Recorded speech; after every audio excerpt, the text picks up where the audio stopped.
Hi storytellers, welcome to another episode of Story Sessions where we critique in a very positive way work done by other storytellers, by me, a storyteller.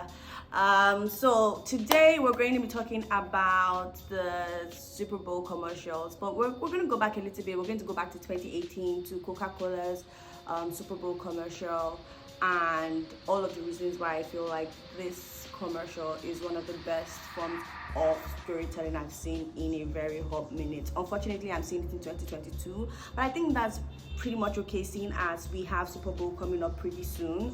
So I would just go right into it. First thing that I loved about this commercial was the subtle and loud inclusivity. You had the glitters with the bottle spinning in the beginning, and then you have the extra quirkiness that we know to be one of like the main features of people in the LGBT community.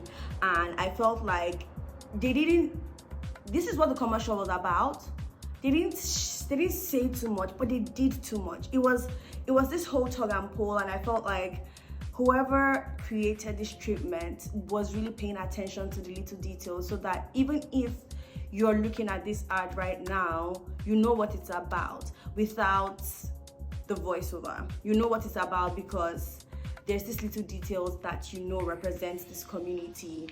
It was very subtle, but it was also very loud.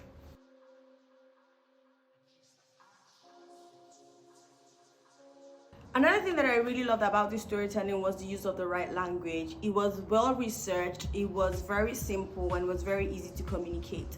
I say this because when you're dealing with certain communities, like for instance the community that we're talking about right now, the LGBTQ community, it's very easy to not use the right language, and we see that happen from time to time where people are trying to put stories around inclusivity for brands. But with this particular ad, I feel like they used the right language. It was very easy to understand, and I think the best part was, even if you're not a member of the LGBTQ community, you could also feel like the connection and the intention of what this story was trying to say, because the language was top-notch.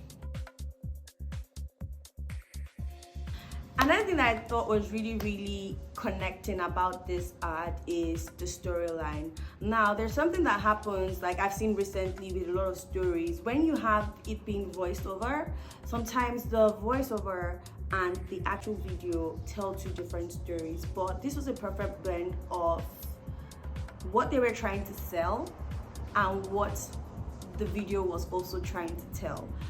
So as a brand, I feel like Coke never misses, and this was really important for this particular, because it's a very sensitive, it's very new. Like I said, people make a lot of mistakes with the language, so being able to seamlessly connect the voiceover to, that's the script, to the treatment and the video, that storyline was very beautiful. And it's one of the things that really made me fall in love with it, because there were different voices and different identities, and it literally leads me to my next point, so I'll just save this for the next one. But the storyline, top notch.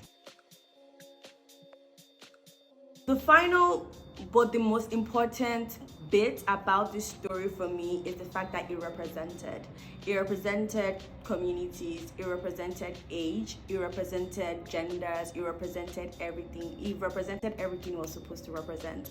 And I feel like with such a sensitive and very, I do believe it's really new in terms of mindsets of people, the LGBTQ community, you need to be able to show that level of representation, not just beyond what people know in terms of, oh, it's either this or that, but there was range.